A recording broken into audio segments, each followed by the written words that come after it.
Capítulo 35 del curso bíblico recorrido por las Sagradas Escrituras. Hoy damos inicio al libro de Crónicas, que está dividido en 2 tomos. Iniciaremos, por supuesto, a recorrer los 29 capítulos del primer libro de Crónicas. Se cree que fue escrito por Esdras, el sacerdote, al mismo tiempo que los libros de Nehemías y Esdras. Así que estos 4 libros es posible que sean escritos por el mismo autor. Primera de Crónicas comienza con una genealogía que abarca desde Adán hasta el rey David. Estos 9 primeros capítulos parecieran ser un tanto tediosos de leer, puesto que enumeran los integrantes de las familias de Adán, Noé, Sem, Ismael, Esaú y de los 12 hijos de Israel, haciendo énfasis en la tribu de Judá, mencionando su genealogía y su principio. Pero esto tenía un significado muy importante, ya que sus lectores, los hebreos, necesitaban recordar sus raíces para recuperar su identidad, la cual habían perdido en esos años de exilio y deportación a Babilonia y el Medio Oriente, donde fueron dispersados por todas esas naciones paganas. Entonces, al volver de su cautividad, necesitaban ser aleccionados nuevamente sobre la fe en Dios, y es por tal motivo que este libro se ocupa de volver a recordar la vida de quien fuera el mejor rey de Israel, David, el hombre conforme al corazón de Dios. Si usted lee detenidamente cada registro familiar en los capítulos del 1 al 9, se encontrará con personajes sobresalientes que identificará por las obras que hicieron. Les resaltaré algunos nombres. ¿Recuerdan a Tamar, la nuera de Judá, a quien ella engañó disfrazándose de prostituta para tener relaciones con él en pos de quedar embarazada, ya que su esposo había muerto y no le había dejado descendencia? De ella nacieron los mellos Fares, el rompebrecha y Zera.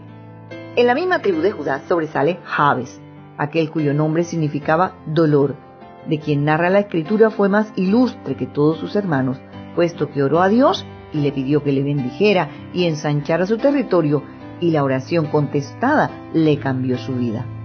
Fue precisamente de este árbol genealógico que nació David, de cuyo tronco vino el Rey de Reyes, Jesucristo, y de los descendientes de la tribu de Leví sobresalen Amram, quien se casara con Jocabed, de quienes nacieron nada más y nada menos que Moisés, Aarón y María.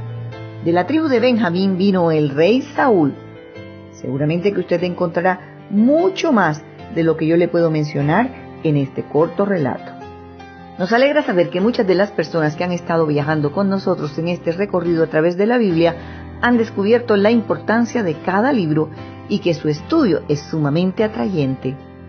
Quisiera decir que tanto el primero como el segundo libro de Crónicas probablemente puedan parecer menos interesantes que la mayoría de los otros libros, pero no es así. Lo que nosotros vamos a encontrar aquí en Crónicas es cómo Dios volvió a recorrer el terreno cubierto en los 2 libros de Samuel y en los 2 libros de Reyes, para poder agregar algunos detalles y poner énfasis en asuntos que él consideró importantes. Déjeme decirle que en la Biblia nada está de más. Todo tiene su sentido y explicación. Y es que es necesario que sepamos cuál es el árbol genealógico de cada persona y a qué familia pertenecía, para que podamos entender el significado de sus acciones y principalmente para que constatemos que Jesucristo, el Hijo de Dios, vino del linaje de David en cumplimiento del pacto de Dios hecho con él, de que de su simiente vendría el Rey de Reyes y Señor de Señores, tal como lo registra el segundo libro de Samuel en el capítulo 7. Ese es el caso que tenemos delante de nosotros en este primer libro de Crónicas. Así se describen algunos acontecimientos significativos de la vida de David, en especial lo relacionado con la conquista de Jerusalén y el traslado hasta allí del arca del pacto, del arca de Jehová. Así que ese pacto que hizo Dios con David y su descendencia se cumplió. También se relatan todos los preparativos que el rey hizo para la construcción del templo y cómo encomendó esa tarea a su hijo Salomón, quien a su muerte le sucedió en el trono. Leamos el capítulo 17 de este libro desde los versos 4 en adelante. Dicen así: Ve y di a David mi siervo, así ha dicho Jehová, tú no me edificarás casa en que habite, porque no he habitado en casa alguna desde el día que saqué a los hijos de Israel hasta hoy. Antes estuve de tienda en tienda y de tabernáculo en tabernáculo, por doquiera que anduve con todo Israel. ¿Hablé una palabra alguna de los jueces de Israel, a los cuales mandé que apacentasen a mi pueblo para decirles, ¿por qué no me edificas una casa de cedro?